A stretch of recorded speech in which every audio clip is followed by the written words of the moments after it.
Assalamualaikum everyone. Today, me and Hiba are going to talk about weight, obesity, and women health.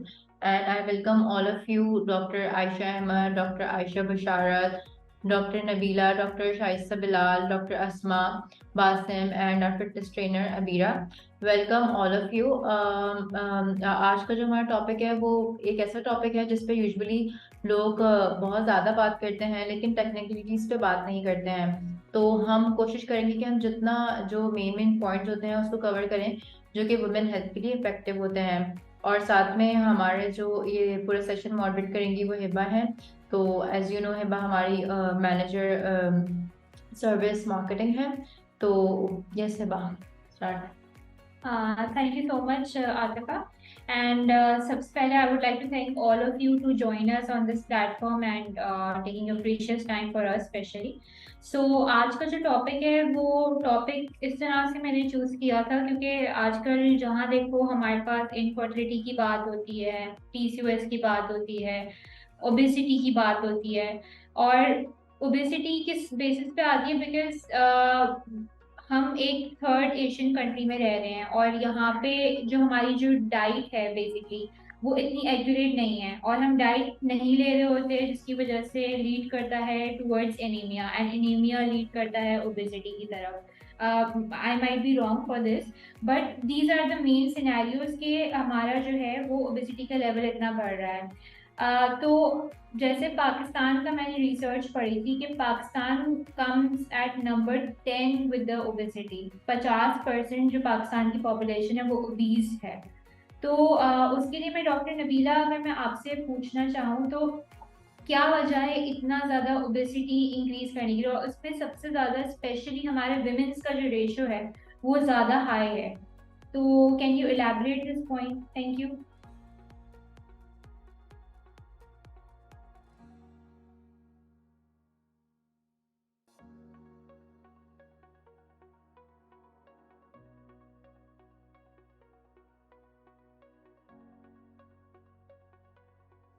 Dr. Nabila, can you hear us?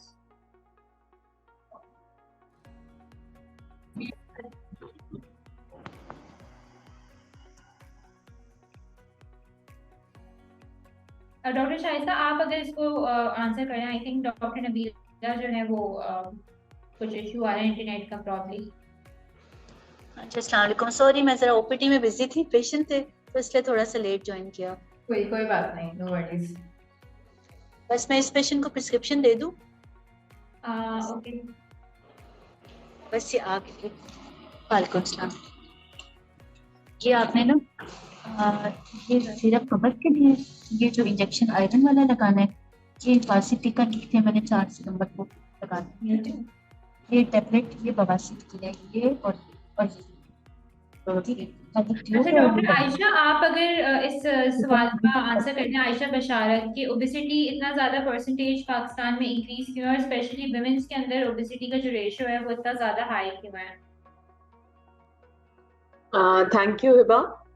Pakistan में obesity, overweight होना या लोगों का वजन ज्यादा होना जो उनकी सेहत के लिए बेहतर नहीं है, उसकी ज्यादातर वजूहात जैसे आपने भी जिक्र किया अपने इंट्रोडक्शन में, वो ये है कि हमारे यहाँ लोग खाने पीने में एहतियात नहीं करते और दूसरी एक अहम वजह यह है कि हमारे यहाँ लोग फिजिकल एक्टिविटी नहीं करते। हमारे यहाँ आप अगर देखें खवातीन, हमारा घर का निज़ाम, हमारा सोसाइटी का निज़ाम इस तरह से है कि खवातीन ज़्यादातर घर में मसरूफ़ रहती हैं, अपने मियाँ बच्चों का ख्याल रखती हैं। हमारा सारा फैमिली सिस्टम खवातीन के घर गिर्द ही रिवॉल्व करता है। फिर हमारे बच्चे भी उसी सिस्टम को फॉलो करते हैं, हमारी बेटियाँ आगे बच्चे, कि जब वो माओं को नहीं देखते, कोई ऐसा हेल्दी लाइफस्टाइल नहीं है कि जिसमें ये हो कि जी हमने रोज़ाना आधा घंटा वॉक करनी है या फिजिकल एक्टिविटी के लिए कहीं बाहर जाना है। मुख्तलिफ सेक्टर्स हैं सोसाइटी के, लेकिन मेजॉरिटी को अगर देखा जाए, बेशक लोग खेती बाड़ी करते हैं, गाँव में खवातीन मसरूफ रहती हैं, मवेशी भी पालती हैं, उनकी सेहत बेहतर होती है, लेकिन फिर भी गाँव में भी अब ये सिस्टम आहिस्ता आहिस्ता कम होता जा रहा है। और अगर आप गाँव की खवातीन को भी देखें तो खाने में मुरगन ग़िज़ाओं का इस्तेमाल, घी का इस्तेमाल, एक बैलेंस डाइट या सेहतमंद ग़िज़ा का इस्तेमाल उस तरह नहीं होता। और दूसरा इम्पॉर्टेंट फैक्टर यह है कि फिजिकल एक्टिविटी बहुत कम है। पूरी पाकिस्तान की पॉपुलेशन को देखा जाए हमारे मुल्क में, इसी वजह से ज़ियाबीतस या डायबिटीज़ और हाइपरटेंशन। जहाँ तक फर्टिलिटी के मसाइल हैं कि ख़वातीन को बच्चे की पैदाइश या हमल होने में दिक्कत होती है, वज़न ज़्यादा होने की वजह से हार्मोन्स का बैलेंस ख़राब हो जाता है, वहाँ दूसरे मसाइल जिसमें शुगर, ब्लड प्रेशर, कोलेस्ट्रॉल की बीमारियों का होना भी बढ़ जाता है। तो ये 2 मेन फैक्टर हैं जिसकी वजह से, जिन पे फोकस किया जा सकता है कि एक सेहतमंद ग़िज़ा का इस्तेमाल किया जाए और कुछ ना कुछ फिजिकल एक्टिविटी सबके लिए होनी चाहिए। Thank you so much doctor Ayesha अच्छे से डिफाइन करने के लिए। So I am going to ask my next question के जो मेन वजूहत तो खैर आपने बता दी कि फिजिकल एक्टिविटी है। मेरा नेक्स्ट क्वेश्चन ये होगा कि फर्टिलिटी चैलेंजेस ओबीज वुमेन के अंदर किस तरह के होते हैं और क्या उसकी परसेंटेज होती है? डॉक्टर शाइस्ता, अगर आप इसको डिफाइन करें, जो फर्टिलिटी चैलेंजेस होते हैं। देखिए, मेरे जो पेशेंट के लिए ना सबसे ज़्यादा जो वेट गेन है उससे फर्टिलिटी बहुत ज़्यादा मुतासर होती है। उसमें चाहे वो मेल पार्टनर जो है वो उसकी हाइट और वेट रेशियो जिसको हम कहते हैं ना बॉडी मास इंडेक्स BMI, चाहे वो मेल पार्टनर का ज़्यादा हो चाहे फीमेल पार्टनर का। तो इसलिए जब भी हमारे पास इनफर्टाइल कपल्स आते हैं तो हम सबसे पहले उनको यही कहते हैं कि आप अपना वेट कम करें। इवन आप देखें, जब हम पेशेंट्स को अगर कोई ऐसी इनफर्टिलिटी का प्रॉब्लम हो कि हम IVF की तरफ उनको सजेस्ट करते हैं, उसमें भी BMI 30 तक हो फीमेल पेशेंट का, तो ही IVF का क्राइटेरिया है कि वो उसको सिलेक्शन की तरफ आते हैं। उसकी बहुत सारी वजूहात हैं कि BMI जब कम होता है तो जो एग बनता है ना वो अच्छा रिलीज होता है, वरना अदरवाइज ओव्यूलेशन नहीं होती, अंडा नहीं बनता प्रॉपर।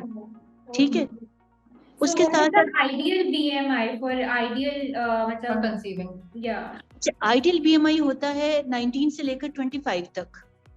ओके। फिर 25 से 30 हम कहते हैं ओवरवेट है। ठीक है, 30 से 35 फिर हम कहते हैं क्लास 1 ओबेसिटी, 35 से 40 हम कहते हैं क्लास 2 ओबेसिटी, और 40 से ज्यादा जब हो जाती है उसको हम कहते हैं मॉर्बिड ओबेस या क्लास 3 ओबेसिटी।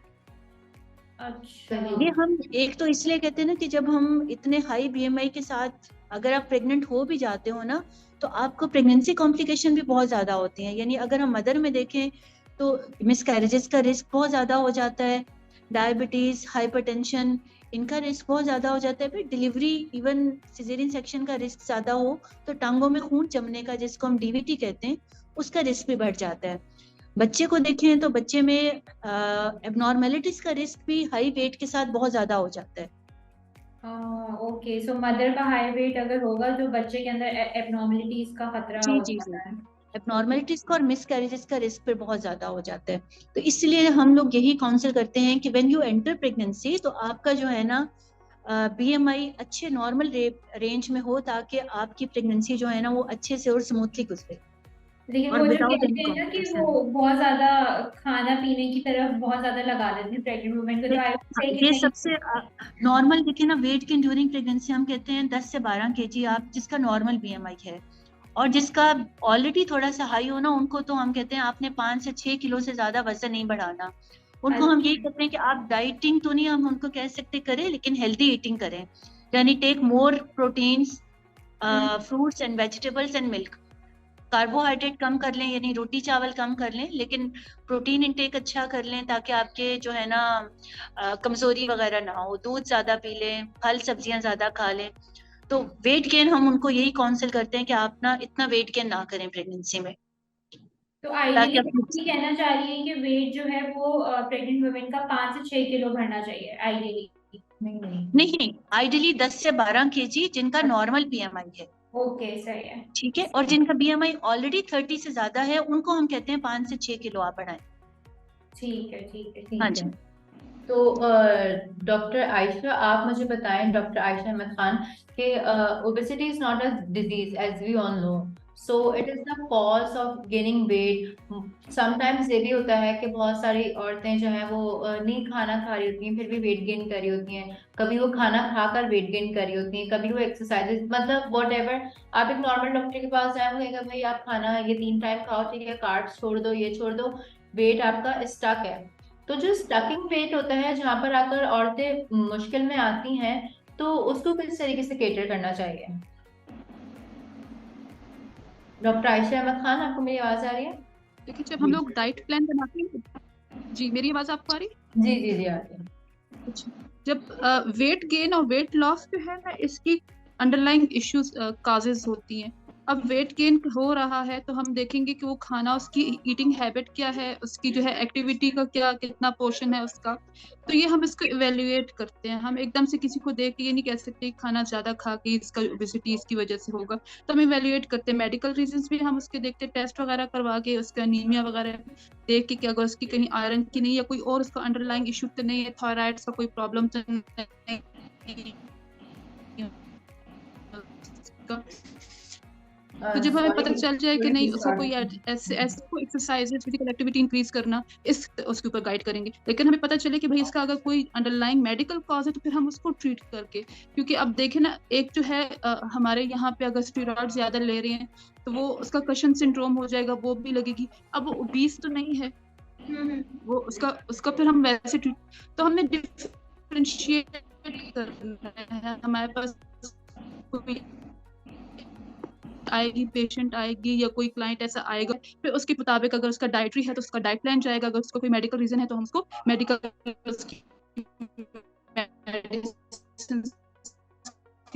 थ्रू या उसका प्रॉपर ट्रीटमेंट उसको स्कोप या हर किस्म के हमारे पास हैं हम ऑप्शंस, तो हम उसकी तरफ। लेकिन इसका ये है कि इनिशियल आपने स्टेप्स जो है ऐसे ही लेने हैं कि उसका हम देखेंगे कि इसकी एक्टिविटी बेस्ड है या ईटिंग हैबिट इसकी या इसका कोई तो इवेल्युएट हो जाए, उसके बाद हम उसको गाइडेंस देंगे कि वो एक्सरसाइज करे या अपना ट्रीटमेंट ले। तो इस थ्रू हम अपना वेट जो है उसको कंट्रोल कर सकते हैं। Thank you Ayesha. Doctor Asma, मेरा नेक्स्ट क्वेश्चन आपसे, अक्सर ही कहते हैं कि जो एनीमिक पेशेंट्स होते हैं तो उनका जो है ना वेट गेन एनीमिया की वजह से हो रहा होता है, तो क्या ये बात सच है कि एनीमिया की वजह से वेट गेन कर रही होती हैं औरतें, खुसूसन वो वाली लड़कियां जो मतलब 20s और 30s के अंदर होती हैं, if they are anemic they are gaining weight despite कि वो डाइट भी कर रही हैं, वो एक्सरसाइज भी कर रही हैं, but still they are stuck. और दूसरा, एक तो एनीमिक होने की वजह से और विटामिन डी की डिफिशियंसी, इन दोनों का क्या कोरिलेशन है?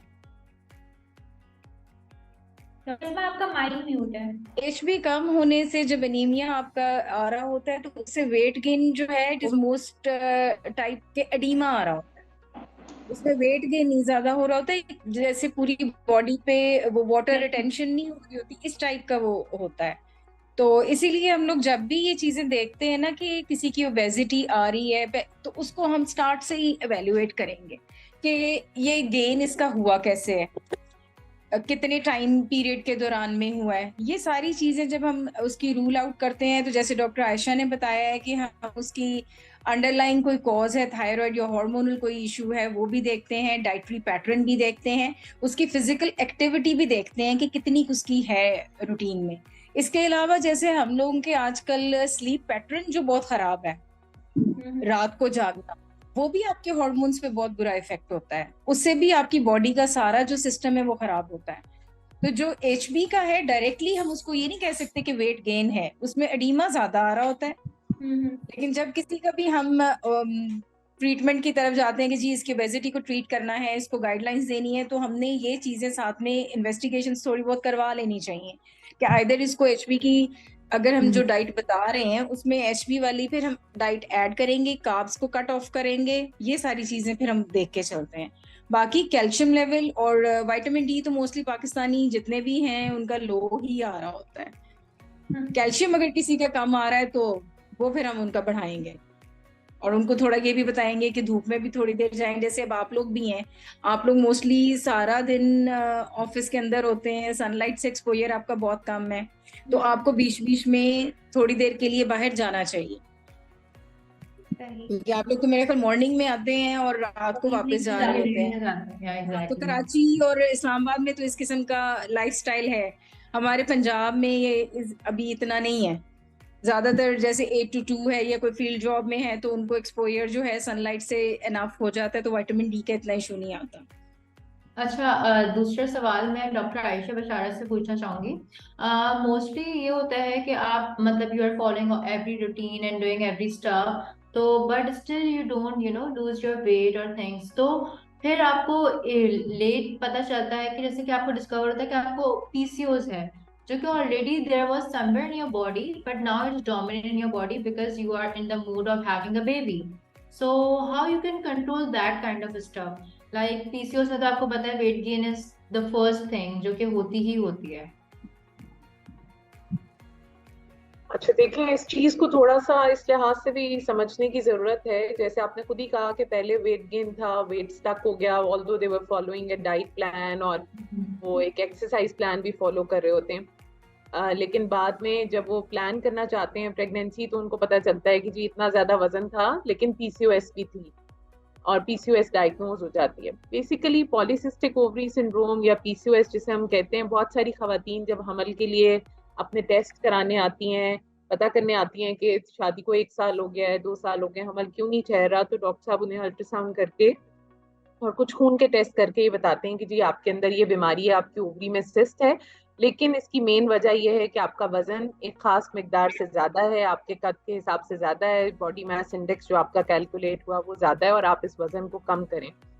ऐसी सूरत में यही होता है कि जैसे पहले भी डॉक्टर अस्मा ने भी बड़ा राइटली पॉइंट आउट किया, हमारा लाइफस्टाइल खराब है, हमारी सोने जागने के वक्त खराब हुए हुए हैं, उसकी वजह से भी जो सुबह के वक्त के हार्मोन्स हैं, सुबह जब आप सुबह सवेरे उठते हैं, सुबह की रोशनी में बहुत सारे हार्मोन काम करते हैं जो आपकी बॉडी में सिर्फ वजन को ही नहीं, आपका मेटाबॉलिज्म कि हम जो खाना खाते हैं वो हजम कैसे होता है, हमारे जिस्म के और बहुत सारे कामों को रेगुलेट करते हैं।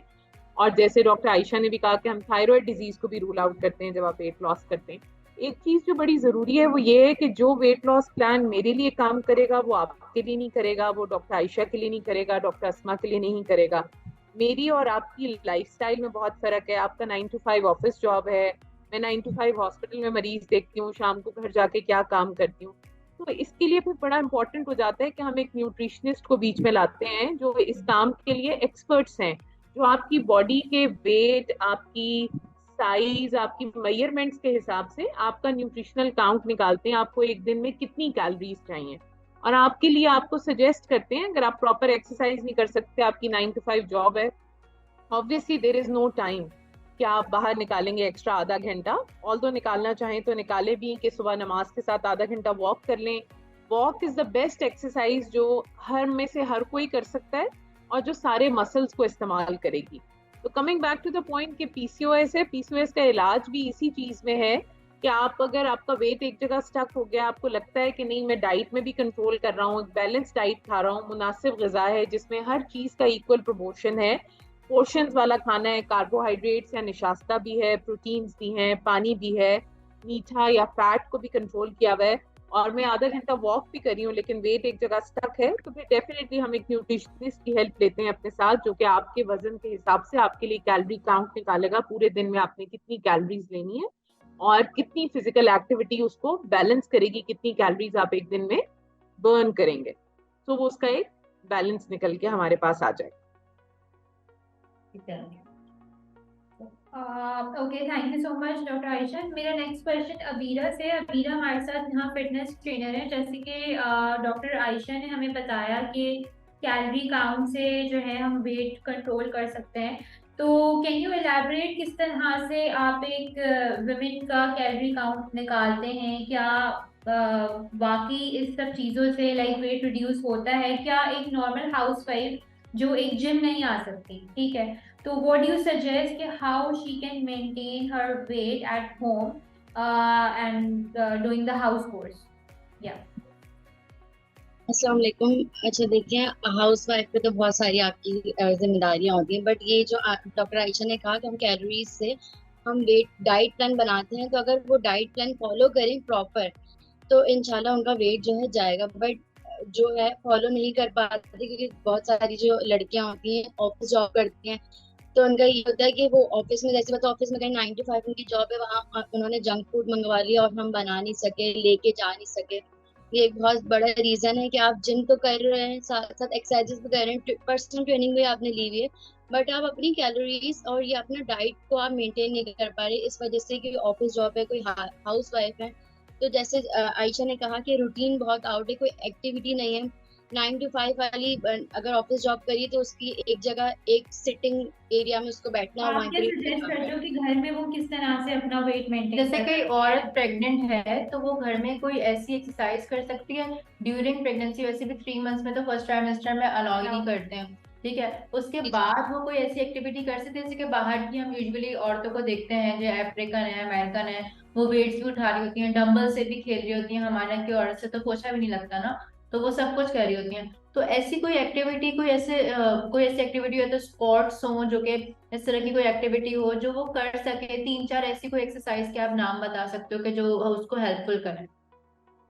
हम योगा कर सकते हैं, हम स्ट्रेचिंग कर सकते हैं, हम लाइट लाइट वेट उठा के एक्सरसाइजेस कर सकते हैं, बट ऐसा कि हमारे लोअर वैली पे उसका प्रेशर ना हो। एक्सरसाइज कर सकते हैं, बट यही है कि मतलब आपको इसके लिए ना किसी ट्रेनर को रिकमेंड करना चाहिए। हम खुद से ही नहीं कर सकते, अल्लाह ना करे कुछ और हो गया, ट्रेनर से आप या ऑनलाइन क्लास ले लें या सजेशन ले लें, तो उससे आप ज्यादा अच्छा कर सकते हैं।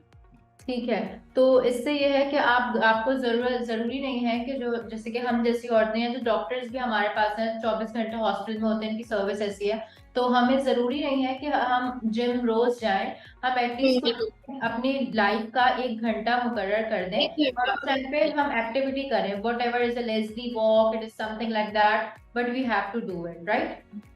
बिल्कुल। Thank you. नेक्स्ट क्वेश्चन है डॉक्टर शाइस्ता आपसे। बहुत सारी खवातीन जो होती हैं उनको पोस्टपार्टम वेट गेन हो जाता है, ठीक है। अब उसको किस तरह से कंट्रोल कर सकती हैं पोस्टपार्टम में, और उस केस में जब वो अपने बेबी को फीड भी करा रही हैं, whether she can do intermittent fasting, whether she can go for gym workout, what is the main criteria? देखिए, सबसे पहले तो पोस्टपार्टम हमारे यहाँ प्रॉब्लम क्या है कि जो माएँ देती हैं ना देसी घी, पंजीरी, फिर वो कहती हैं पानी नहीं पीना। अभी भी मेरे पास 2-3 पेशेंट सुबह से मैं यही देख रही हूँ, वो आई हैं, पानी पियोगी तो पेट फूल जाएगा, ठीक है। वो देसी घी पीने से पेट में चर्बी नहीं आएगी, लेकिन पानी पीने से पेट फूल जाएगा। ये जो मिथ्स है ना हमारे, सबसे पहले तो हमें थोड़ी सी ना क्लासेस लेने की और कुछ ट्रेनिंग लेने की जरूरत है, स्पेशली माओ वाली क्लास की, पेशेंट्स की नहीं। ये जो वो वाली इनकी मदर इन लॉज और बाकी घर की फैमिलीज आते हैं ना, उनको बताना है कि पेशेंट को या जो डिलीवर हुई हैं हमारी जो मदर हैं उनको, क्योंकि अब देखिए वो फीड भी करा रही है, उसकी न्यूट्रिशनल रिक्वायरमेंट भी ज्यादा है, उसमें अब बेहतर है कि उसको हेल्दी डाइट दी जाए, ना कि ऐसे देसी घी से बनी हुई चीजें दी जाएं जिसको वो टॉलरेट भी नहीं करेगी। तो सबसे पहले तो हम, वो कहते हैं ना, वो एक मिथ है कि देसी घी खाने से जो है ना वो बच्चा इजीली निकल जाता है। हाँ, अच्छा, फिर मैं उनका भी ख्याल करती हूँ। मैं यही कहती हूँ कि don't take it as a snack, इसको एक एज अ मील लो। सुबह ब्रेकफास्ट में 1 कप आप अंजीरी का खा लो, साथ 2 अंडे बॉईल करके ले लो और 1 गिलास दूध पी लो। ये नहीं कि सुबह का पराठा भी खाओ और उसके बाद 1 कप पंजीरी का भी खाओ। तो ठीक है, तो अब जब ये एक एज अ ब्रेकफास्ट लेंगे तो मैं तो यूजुअली पेशेंट को ना डाइट प्लान बकायदा बना के देती हूँ, ठीक है। आप ये चीजें लो जिसमें आपने कार्बोहाइड्रेट कम से कम लो, लेकिन आप दूध पिला रहे हो तो जाहिर बात है आपको डेयरी प्रोडक्ट ज्यादा लेनी है, तो दूध और दूध से बनी हुई चीजें ज्यादा लें। अब जब आप फीड करा रहे हो तो ना आपको भूख भी ज्यादा लगती है, क्रेविंग ज्यादा होती है, तो उस टाइम आप, अगर आपको भूख बार बार लग रही है तो उसका ये मतलब नहीं आपने रोटी ही खानी है। आप कोई फ्रूट ले लो, आप सैलेड बना के ले लो, दूध पी लो, ठीक है। तो वो थोड़ा सा हमें, और उसके बाद ना हम लोगों ने यहाँ पे अपने हॉस्पिटल में भी स्टार्ट किया, हम फिजियोथेरेपी एक हम लोग सेशन देते हैं इमीडिएट आफ्टर डिलीवरी, एक 1 वीक के बाद और एक 40 डेज पोस्टमार्टम। उसमें हम पेशेंट को रेगुलर हेल्दी एक्सरसाइजेस बताते हैं कि आपने कौन कौन सी एक्सरसाइजेस जो नॉर्मल डिलीवरी वाले हैं और जो सिजेरियन वाले हैं, ताकि वो एक नॉर्मल रूटीन में वापस आए। जब आप एक्सरसाइजेस करते हो, देखो वेट लॉस आपका 2 चीजों से होता है। 70% आपका होता है जब आप डाइट के साथ करते हो और 20-30% आपके साथ एक्सरसाइज आपकी हेल्पफुल होती है। अगर आप ये दोनों चीजें करोगे तो आप जो है, अब हम ये तो नहीं कह सकते कि आप भूखे रहो और डाइटिंग ना करो, क्योंकि ये रिकवरी पीरियड है, आपको हीलिंग की भी जरूरत है। इंटरमिटेंट फास्टिंग भी थोड़ा सा ना पोस्टमार्टम पीरियड में थोड़ा सा डिफिकल्ट हो जाती है, क्योंकि इतना लंबा फास्टिंग मदर कर नहीं सकती ना, हमें उसको अच्छी हेल्दी डाइट देनी है।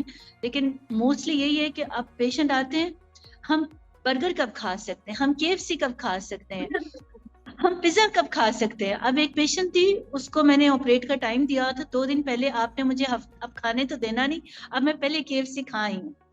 अच्छा। तो ये हमारी जो है ना, जो लाइफस्टाइल जो हैबिट्स बन गई हुई है ना जंक फूड खाने की, ये हमें ना कम करनी चाहिए, ताकि ना पेशेंट्स जो हैं वो इस मामले में हेल्दी ईटिंग करें। और अगर तो किसी का वेट गेन ज्यादा है तो definitely we should involve nutritionist, ताकि वो अच्छा उनको हेल्दी डाइट प्लान उनकी रिक्वायरमेंट्स के मुताबिक बना के दे सके। ठीक है। और सबसे इम्पोर्टेंट चीज जो है वो हमें कॉन्ट्रासेप्शन जरूर बताना चाहिए कि 2 इयर्स का हेल्दी आप गैप करें नेक्स्ट प्रेगनेंसी में, ताकि जो ये आपका वेट गेन हुआ है ये उतर जाए। ऐसा ना हो कि अब अगली प्रेगनेंसी में एंटर हो जाओ, आपका भी पिछला भी वेट लॉस नहीं हुआ और आप मजीद एक और प्रेगनेंसी कैरी ऑन कर लो तो वो मजीद आपका वेट गेन हो जाएगा। ये चीजें गाइड करना हमें एज अ हेल्थ प्रोफेशनल बहुत जरूरी है कि हम जब भी ड्यूरिंग प्रेगनेंसी और स्पेशली जो लास्ट डेज ऑफ डिलीवरी और इमीडिएट पोस्टमार्टम पीरियड में हम अपने पेशेंट को इस सिलसिले में जरूर गाइड करें। अच्छा, जैसे thank you so much doctor Shaista. Doctor Ayesha Bashayer, जैसे उन्होंने बात की कि कॉन्ट्रासेप्शन फौरन से जो है ना रिकमेंड करते हैं, तो ये भी तो है कि कॉन्ट्रासेप्शन भी तो वेट गेन करवाता है क्या वो? डॉक्टर आयशा आप बता दें। Thank you. जी डॉक्टर शाइस्ता, आप कुछ कहने लगेंगी? हाँ, मेरा म्यूट हुआ था एक्चुअली, मैं समझी, अब मैंने देखा वो किया, आप बता दें, कोई नो इशू। Thank you. ये वाला मिथ तो हिबा हमें अपने प्लेटफॉर्म से बिल्कुल मरीजों को बताना है कि कॉन्ट्रासेप्शन से वेट गेन नहीं होता है। अगर हम DKT के प्लेटफॉर्म से ये कहेंगे तो ये बड़ी ज्यादती की बात होगी। हम तो उन्हें ये बताते हैं कि वक्फे का कोई भी तरीका वजन नहीं बढ़ाता है। हाँ, ये जरूर है कि जो COCP या कंबाइंड हार्मोनल कॉन्ट्रासेप्टिव पिल है, चूंकि उसके अंदर ईस्ट्रोजन एक हार्मोन होता है जिसकी वजह से बॉडी जो है वो अपना पानी अपने अंदर रिटेन कर लेती है, तो उसकी वजह से जो थोड़ा बहुत एडीमा या स्वेलिंग होती है उसका थोड़ा सा वेट गेन होता है, जो आप कह लें कि ऑन एवरेज 4 किलो मरीज को आप बता सकते हैं। अदरवाइज बच्चेदानी के अंदर जो हम कॉयल रखते हैं या बाजू में जो कैप्सूल रखते हैं, इवन जो दूध पिलाने वाली माएँ प्रोजेस्ट्रॉन ओनली पिल इस्तेमाल करती हैं जिसमें सिर्फ प्रोजेस्ट्रॉन होता है, या जो वक्फे वाले टीके भी आप इस्तेमाल करते हैं, इन सब में से किसी का भी ये साइड इफेक्ट इस तरह से नहीं है कि जिससे औरतों का वजन बढ़ जाए। ये जरूर है कि हमारे यहाँ खवातीन वापस आके कहती हैं कि जी हमने बाजू में कैप्सूल रखवाया था या बच्चेदानी के अंदर कॉयल रखवाई थी जिसकी वजह से हमारा वजन बढ़ गया है। तो ये मिथ्स अगर हम अपने प्लेटफॉर्म से कैंसिल नहीं करेंगे और उनको इस बारे में तालीम नहीं देंगे तो फिर हमारे लिए उनको वक्फा कराना, उनकी फैमिली में स्पेसिंग कराना उनकी और उनके बच्चे की सेहत के लिए बड़ा मुश्किल हो जाएगा। तो ये इस प्लेटफॉर्म से मैं तो यही मैसेज दे रही हूँ और ये हम हर मरीज को बताते भी हैं। और ये एक बहुत अच्छी स्ट्रैटेजी है जो डॉक्टर शाइस्ता ने जिक्र किया कि जैसे ही डिलीवरी होती है उसके फौरन बाद ही हम जिस तरह उसी वक्त रख देते हैं सिजेरियन करते हुए, नॉर्मल डिलीवरी के 10 मिनट के अंदर अंदर रख सकते हैं, 48 घंटे में रख सकते हैं, बाजू में कैप्सूल रख के उन्हें उसी वक्त घर भिजवा देते हैं, क्योंकि हमारा सिस्टम है वो खातून वापस नहीं आ पाती, दोबारा से स्पेशल विजिट करना कॉन्ट्रासेप्शन के लिए बड़ा डिफिकल्ट है। सोशल क्लासेस का डिफरेंस जरूर होगा कि कुछ क्लासेस जो पढ़ी लिखी आ जाएगी आपके पास, लेकिन जो पॉपुलेशन हम ज्यादातर डील करते हैं वो वापस नहीं आ पाती है आपके पास। डॉक्टर शाइस्ता, बस एक लास्ट क्वेश्चन आपसे ये कि अभी कॉइल की बात हुई तो बहुत सारे, जैसे अगर हम अपनी फैमिलीज में भी बात करते हैं तो दे हैव दिस मिसकॉन्सेप्शन कि या बहुत सारी मैंने ऐसी ब्लॉगर्स को भी देखा है, मॉमी ब्लॉगर्स को, जो ये प्रेफर करती है कि जो कॉपर टी है वो वाली जो IUCD उससे बहुत ज़्यादा ब्लीडिंग होती है as compare to the hormonal one. तो क्या ये बात रियलिटी? यूजुअली ना जब हम कॉपर IUCD एडवाइस करते हैं तो हम पेशेंट की ना डिटेल हिस्ट्री लेते हैं। हम पहले पूछ लेते हैं कि पेशेंट को हैवी पीरियड्स की हिस्ट्री तो नहीं है, ऑलरेडी वो एनीमिक है या उसको थैलेसीमिया या कुछ ऐसा ब्लड डिसऑर्डर है, सिकल सेल एनीमिया, जिसमें ऑलरेडी उसको चांस है कि उसकी हीमोग्लोबिन कम हो जाएगी, उनको तो हम फिर रखते नहीं है। ठीक है, usually first 2 to 3 periods heavy हो सकते हैं और हैवी हो भी तो वी कैन ऑफर देम कि आप ट्रांजामिन ले लें, पॉन्स्टॉन फोर्ट ले लें, जो 2 to 3 साइकिल्स के बाद सेटल हो जाती है in most of the cases. Okay, सही है। और इन ऐसे केसेस में जो ये IUCD रखवाना चाहें और जिनको हैवी पीरियड्स हों, उनमें फिर हमारे पास ऑप्शन होती है मारीना की।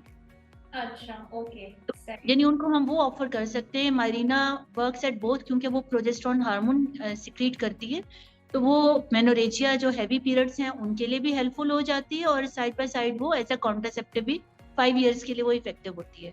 तो वो फिर हम उनको इन केसेस में हम वो ऑफर कर सकते हैं फिर।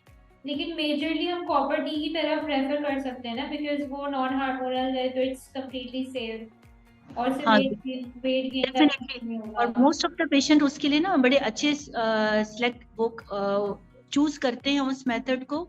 और आजकल तो पेशेंट बड़ा अच्छा नेट से ना सर्च करके आते हैं कि इसमें हमारे पेट में तो नहीं चली जाएगी, इसका फेलियर रेट कितना है, इसकी क्या क्या कॉम्प्लिकेशंस हैं। तो उसमें जो है ना हमें पेशेंट्स को फुली अवेयर और पूरी उनको गाइडलाइंस देनी चाहिए। मैं अपनी प्रैक्टिस में क्या करती हूँ कि इनके ना इन्फॉर्मेशन लीफलेट्स होते हैं हर कॉन्ट्रासेप्टिव के ना, मैं पेशेंट को वो दे देती हूँ कि आप इसको डिटेल से पढ़ें, अपने पार्टनर के साथ पढ़ें, हस्बैंड के साथ, और मेरे पास दोबारा आ जाए। चलिए, यहाँ पे हमारे पास तो थोड़े से पढ़े लिखे पेशेंट्स आते हैं, लेकिन अगर आप सही बात है पेरिफ्री में या रूरल एरिया में काम कर रहे हो, फिर आपके पास इतना टाइम नहीं होता ना कि पेशेंट आपके पास दोबारा वापस आए। यूजुअली मैं उनको फॉरवर्ड कर देती हूँ, वो अच्छे पेशेंट्स हैं, वो सारा लिंक पढ़कर आते हैं और उनकी सारी क्वेरीज जो है ना वो उन्हीं के साथ दूर हो जाती है।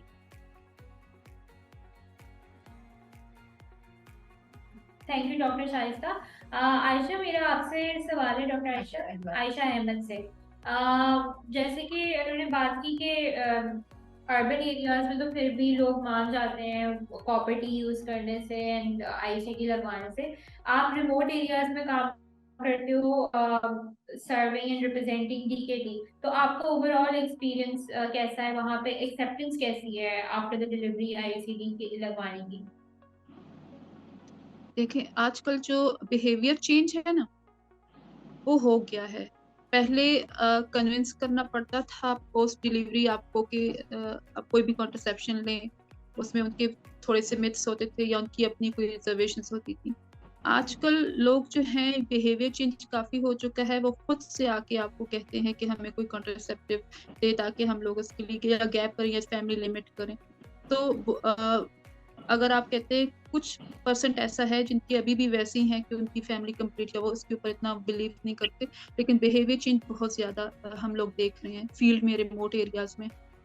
ओके, इसके हेल्थ इश्यूज भी हैं, ये इकोनॉमी भी है, इसमें जो है हमारे फाइनेंशियल इश्यूज भी हैं, ये सारे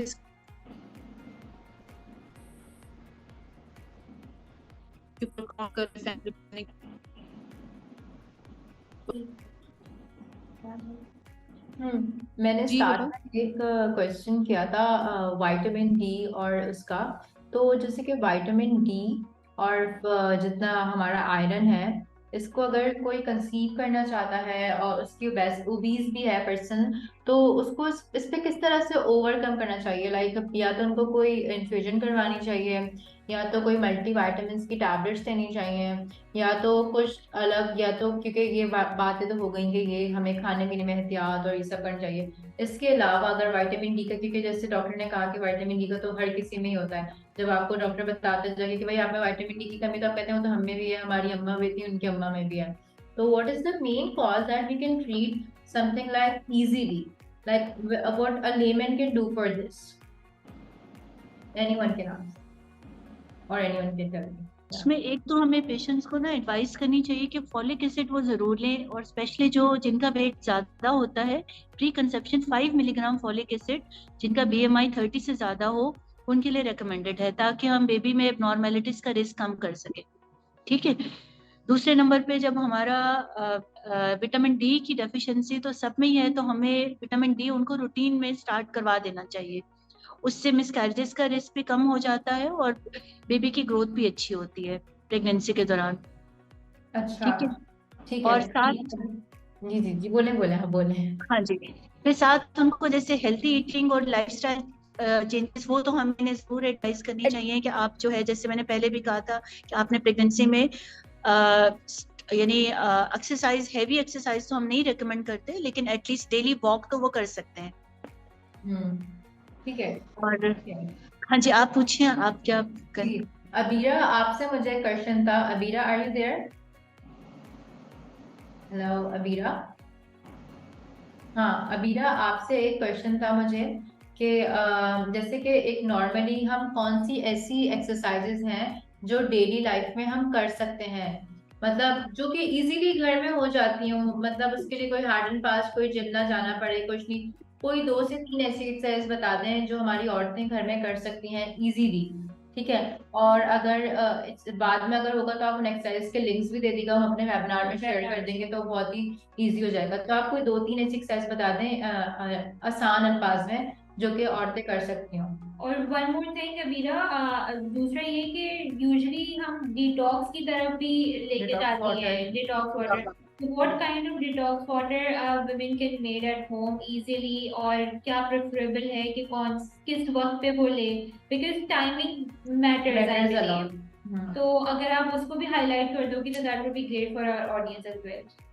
अच्छा चलें ठीक। अच्छा, हम एक्सरसाइजेस जो घर में कर सकते हैं, हम स्क्वाट्स कर सकते हैं, स्क्वाट्स बहुत अच्छे होते हैं हमारे। हम जंपिंग जैक कर सकते हैं, हम माउंटेन क्लाइंबिंग कर सकते हैं, हम बर्पीज घर में कर सकते हैं। ऐसे नहीं बताओ जैसे कि स्क्वाट्स, लोगों को पता नहीं था स्क्वाट्स क्या होता है, मतलब सिंपल उठक बैठक कर सकते हैं और लाइक या हम इसके जंपिंग जैक जो जंप करते हैं जी, jumps जंपिंग कर जैक सकते होते हैं। हैं। ठीक है। बर्पीज आपको इजीली आप यूट्यूब पे भी मिल जाएगी, वरना मैं अपनी वीडियो की आप बोलेंगे तो जैसा आप कह रही हैं बर्पीज कर सकते हैं। हम माउंटेन क्लाइंबिंग कर सकते हैं। रनिंग ज्यादा करने से वेट लूज होता है। हम ठीक है। कार्डियो वर्कआउट अगर ज्यादा करें घर में तो हमारा वेट हो जाएगा इंशाल्लाह। हम अगर वॉक आप भी कर सकते कार्डियो में रहते हैं तो सिंपली आप स्टेयर्स चढ़ते रहे ऊपर नीचे तो आपका कार्डियो हो जाएगा, हैं। राइट? इस चेयर हाँ चलने से नहीं, अच्छा डिटॉक्स cardio- का जैसे कि हिबा ने ये क्वेश्चन किया कि डिटॉक्स का जो है, जो डिटॉक्स किस तरह का डिटॉक्स बनाना चाहिए और कब डिटॉक्स लेना चाहिए, और डिटॉक्स फायदेमंद होता भी है या नहीं होता, ये ऐसी एक मिथ है। फायदेमंद होता है। अच्छा, मैं जो अपना पर्सनली लेती थी, मैं उसमें लेमन डालती थी, मिंट डालती थी और जिंजर डालती थी, बस मैं ये सब तीन चीजें उसमें डालती थी।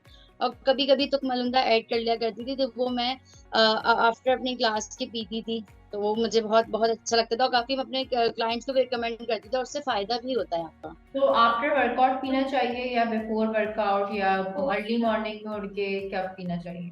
मैं देखिए, मैं एक सुबह पीती थी और बाकी मैं जिम में होती थी तो मैं आफ्टर वर्कआउट पीती थी, और फिर जब बिल्कुल फ्री हो जाया करती थी अपनी पूरी ड्यूटी से, उसके बाद फिर मैं पीती थी। तो तो मैं इसको ये आप एक जर्नली बताओ कि अगर कोई कोई और है, जैसे आप अपने आप पर में बताओ, मतलब जर्नली बताओ कोई और है तो उसको किस टाइम पर में पीना चाहिए?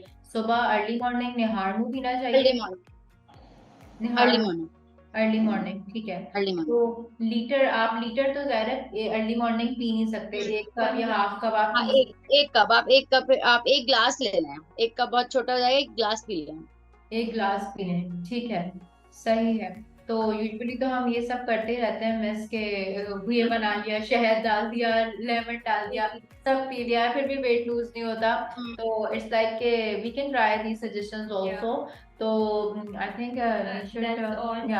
thank you everyone for joining us today for this wonderful information with us.